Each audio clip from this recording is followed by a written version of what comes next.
Hi, I'm Michelle Dunn. I'm going to be your guide today, your guide on a journey to a garden, my garden.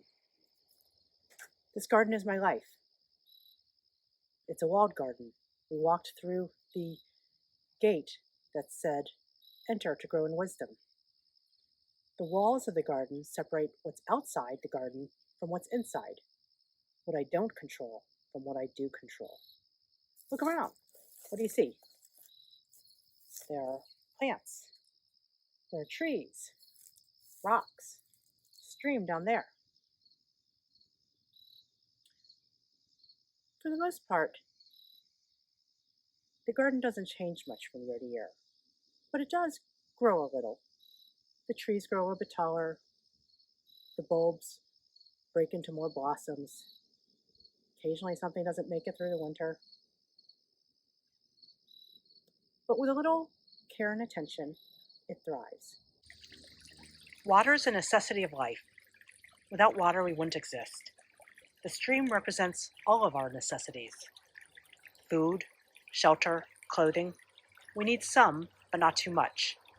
If there's too little, we wilt and eventually die. If there's too much, we may drown or lose sight of the beautiful plants. The rocks are unchanging constants. They are my support network. The big ones are the people I lean on, who hold me up, who are unwaveringly steady, who are prominent in my life year after year. The pebbles are the people I've encountered, who collectively form my network. The plants, trees, and flowers require care and work. They're my accomplishments. The things I've done, the things I've produced, the things I've nurtured. So look around again. What else is there? What did we miss? What about the soil? The soil is the foundation on which everything else grows. It's necessary for the plants and the trees. It's a heterogeneous composition of a bunch of things. But with a little care and attention, it can be enriched and it can be made to be the right composition to grow the right plant. My soil consists of a little bit of a lot of things: statistics, data science, computer science, biomedical science, research administration, entrepreneurship. These are all easily identifiable. They're things that I went to school for or had experiences in order to learn. But there are other things that are not so easily identifiable. And collectively, these are called leadership skills. And that's what I want to talk about today. Before we talk about leadership skills, we need to describe our gardens. How would you describe your garden?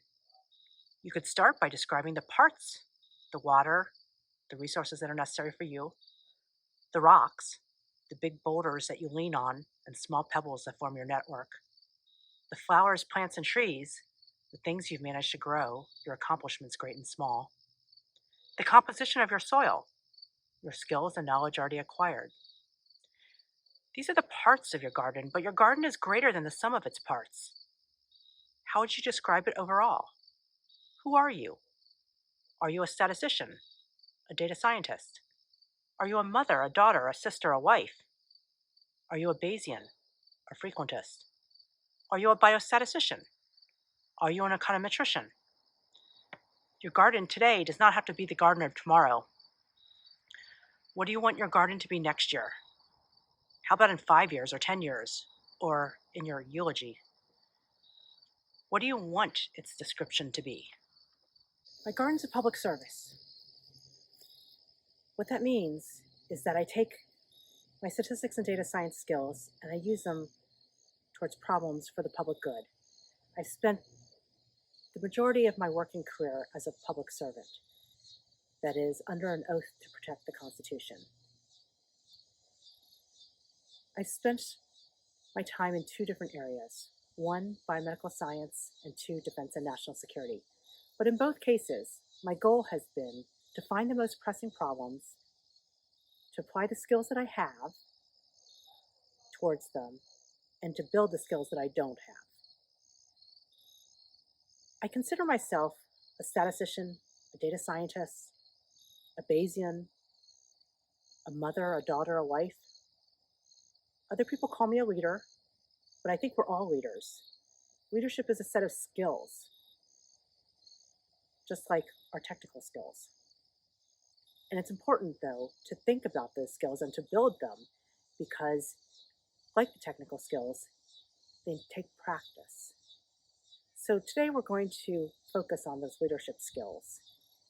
This combination, the combination of the data science and statistical skills on the one hand and the leadership skills on the other hand, are a very powerful combination. And that's why we need to focus on it today.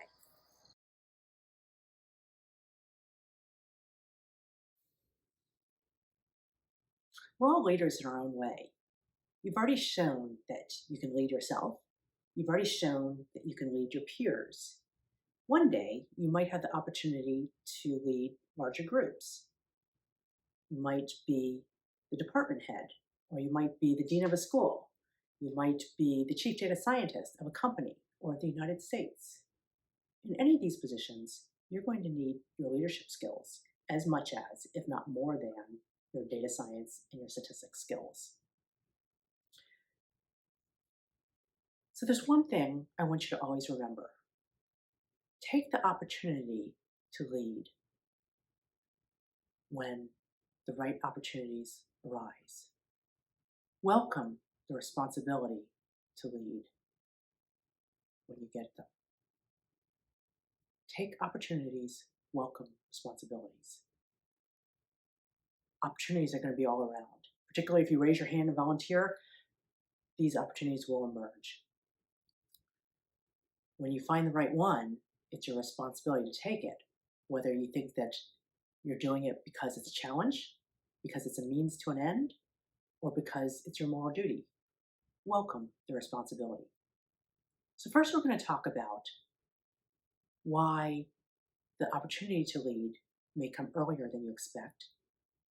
And then we'll talk about how to know what the right opportunities are. So as statisticians and data scientists, we're really lucky to be alive right now.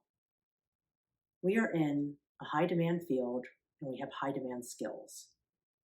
In just one generation, we've gone from analog to digital. We've moved from Polaroids, typewriters, rotary phones, to iPhones. All of this data that used to be in the analog world is now digital. In addition, we have data that are born digital, like from fitness trackers, or sensors, or computer logs. All of these are born digital. And this plethora of data is what makes us in high demand. But it's not just the volume, it is the promise of the value from the data. And for this reason, our flowers are flowers that everyone wants right now. Since we're in a field that's in high demand, it's also growing. And what that means is that there are very few people who have an abundance of experience and a lot of people who have a little bit of experience. But yet we still have a lot of demand for high-level senior leadership positions and not too many to fill them. So to fill those positions, we're looking to mid-level leaders to fill the senior positions. Then we have a hole at the mid-level leader position, and we're looking to junior employees to fill those mid-level leader positions. So there are opportunities that abound. Instead of having long waits and queues and backlogs, we have lots of opportunity. My wish for you is to know which opportunities are the right ones. The right opportunities are the ones that make a real difference for the causes that you are passionate about. So all my life, I've always heard that my goal should be to leave the world a better place than I found it. Particularly in humanities classes at Harvard, a common theme was the responsibility to serve the world, to use the gifts that you've been given, to use the opportunities that you've had in order to fill the biggest holes that you see in order to make a difference for the causes that you're passionate about. So, one cause that I'm passionate about is reducing the suffering in the world due to cancer. Cancer is not just one disease, but it's actually a collection of diseases. And the commonality between these diseases is that cell division has run amok. There's been some mutation that causes the cells to divide and not to die. This mutation can be congenital, it can be completely random, or it can be from an external cause. These mutated cells take up energy and they take up resources from other cells. They tax our body, sometimes to the point of death. So I was diagnosed with tongue cancer when I was in my early 30s.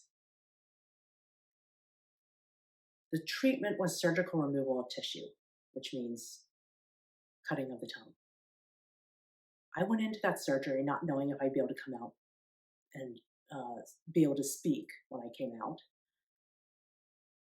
And I was prepared for that. I was okay with that.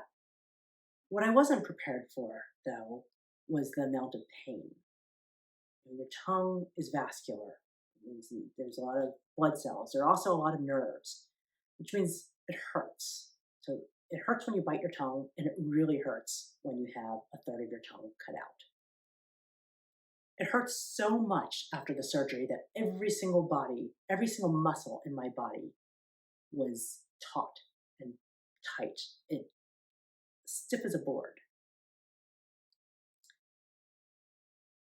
Everything hurt.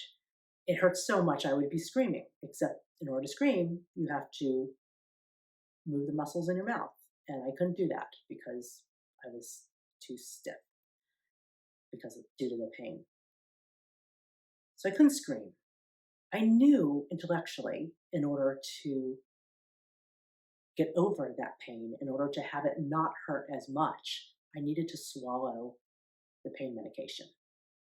But swallowing also requires moving your tongue, which I couldn't do due to the pain. So they ended up having to give me morphine in order to relax enough so that I could swallow the pain medication. This went on for days.